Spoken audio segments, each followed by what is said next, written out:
Why didn't Jesus know the hour of the tribulation and the Olivet prophecies? In Mark 13:32, Jesus says, "But concerning that day or that hour, no one knows, not even the angels in heaven, nor the Son, but only the Father." In this verse, Jesus says that only the Father in heaven knows the hour when these events will happen. But this verse appears to contradict the doctrine of the Trinity. If Jesus is fully God, then shouldn't he know the hour as well? It appears as though he is less in ontological status to the Father and cannot have access to certain pieces of knowledge. However, there are possible answers to this.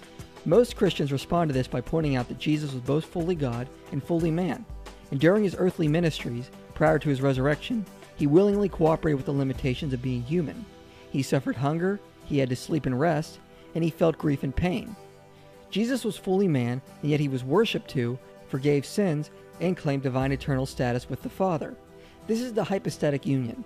Christ had two natures, and during his earthly ministry, he cooperated with the limitations of being fully human. Of course, this is because he is divine, who became fully man. Hebrews 2:9 says, "For a little while, he was made lower than the angels, so that he could suffer death for everyone." Philippians 2:6-7 says, "Jesus was equal with God, but willingly emptied himself and became human."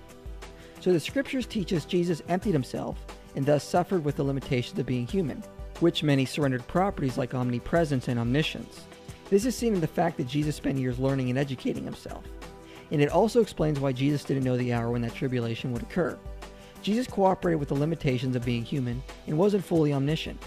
However, after his resurrection, he was once again in full glory with the Father and was omniscient and omnipresent. So this is the answer most Christians give. However, there are problems with this explanation. That is not to say that it's incorrect, just that it doesn't explain everything. The most notable is the fact that in Mark 13:32, Jesus says only the Father knows, but why not the Holy Spirit? If the Holy Spirit is fully God, then shouldn't he know as well? Why wouldn't Jesus say the Father and the Holy Spirit know the hour?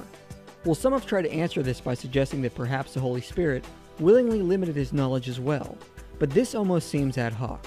Is there any answer a Christian can give on this? In fact, yes, there is. If we look at the entire passage this verse comes from in Mark 13 and Matthew 24, and if we look at the cultural context, a different picture emerges of what Jesus was actually alluding to. In ancient Jewish cultures, marriages were almost always prearranged. After arrangements were made, the young groom would begin building additions onto his father's house where he and his future wife would live. The custom was that the father of the groom would decide when the additions were finished and was ready for the young couple to move in, which meant only the father knew when it was time for him to get his bride. But this doesn't mean the groom actually didn't know when the time was. A wedding was a bigger event in those days than it is even today. It was a community-wide event. This meant people would have to plan for them far in advance and set aside time from their usual daily work. Dates would need to be known weeks before so people could adjust their work schedules for the wedding. Food would also have to be prepared in advance.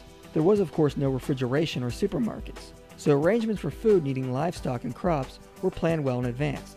Everyone would know when the time was getting close, as the traditional wedding food would need to be ready and prepared.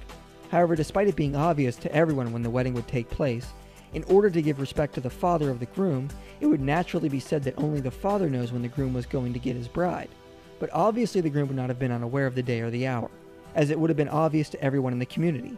So with this in mind, a new understanding of Matthew 24:36 and Mark 13:32 can be seen. Jesus was not claiming that he or the Holy Spirit did not know the hour of his return, but was explaining what the events leading up to the tribulation would be like.